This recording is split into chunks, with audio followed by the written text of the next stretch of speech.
रामकृष्ण हरी मंडळी. आषाढ महिना नुकताच सुरू झाला आहे आणि आषाढ म्हणलं की आठवते आषाढी एकादशी आणि एकादशी म्हणलं की आठवते साबुदाण्याची खिचडी.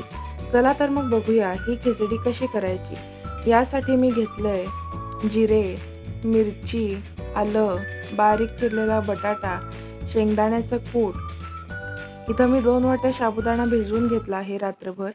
साबुदाणा भिजवताना 3 ते 4 वेळा स्वच्छ धुवून घ्यायचा आणि साबुदाणा बुडेल इतकंच पाणी घालायचं.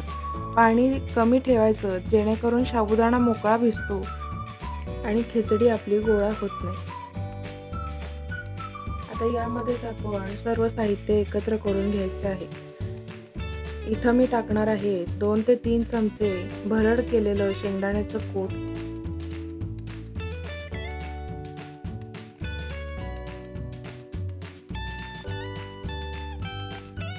चवीनुसार साखर आणि चवीनुसार मीठ. आता हे सर्व मिश्रण आपण एकत्र करून घ्यायचे आहे. तुम्हाला पांढरी खिचडी करायची असेल आणि गोडसर हवी असेल तर इथं साखरेचं प्रमाण थोडंसं जास्त ठेवायचं.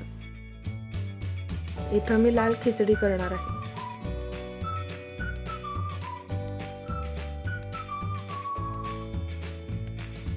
आता फोडणीसाठी मी इथं तेल आणि तूप दोन्ही एकत्र करून घेतलं आहे.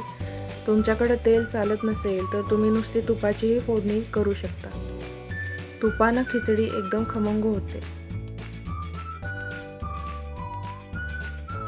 तेल आणि तूप गरम झालं की यामध्ये आपण घालून घ्यायचे आहे जिरे आणि जिरे तडतडले की त्यामध्ये आपण घालून घ्यायची आहे मिरची.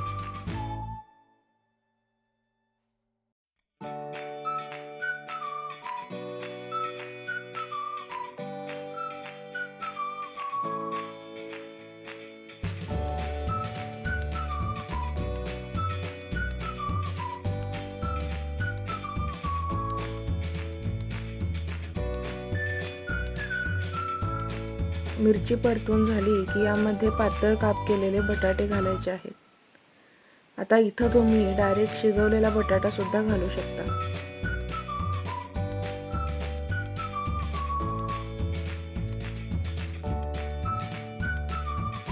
बटाटा शिजवून घ्यायसाठी आपण इथं 2 ते 3 मिनिटांची एक वाफ काढून घेणार आहोत.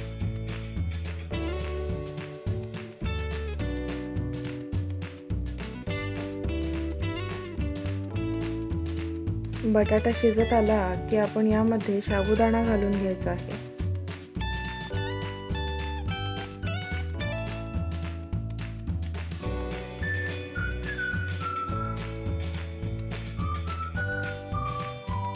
आता यामध्ये मिक्स केलेले साबुदाणा, शेंगदाण्याचा कूट, साखर आणि मीठ यांचं मिश्रण घालून पुन्हा परतून घ्यायचे आहे.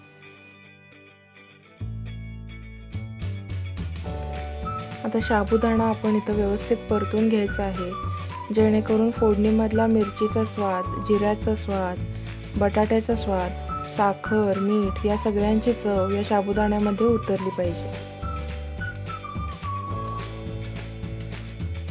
आता इथं मी खिसलेलं आलं घातलंय, थोडंसं लाल तिखट घालून घेणार आहे आणि खिचडी पुन्हा परतून घेणार आहे. तुमच्याकडे उपवासाला जर कोथिंबीर चालत असेल तर या ठिकाणी तुम्ही कोथिंबीर सुद्धा घालू शकता.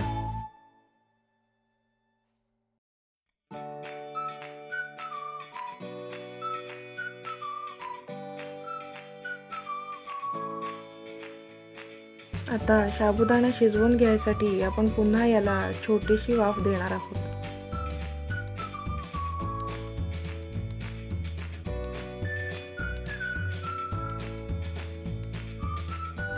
साबुदाण्याची खिचडी करायला जितकी किचकट वाटते तितकीच ती करायला सोपी आहे. मऊ, लुसलुशीत, दाणेदार आणि एकदम मोकळी अशी खिचडी तयार आहे.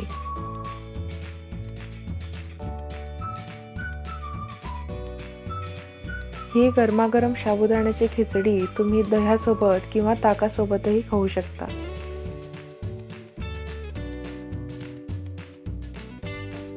ही रेसिपी तुम्ही नक्की करून बघा. व्हिडिओ आवडला असल्यास व्हिडिओला लाईक करा, कमेंट करा आणि चॅनलला सबस्क्राईब करा. भेटूया लवकरच पुढच्या व्हिडिओमध्ये एक नवीन रेसिपी घेऊन.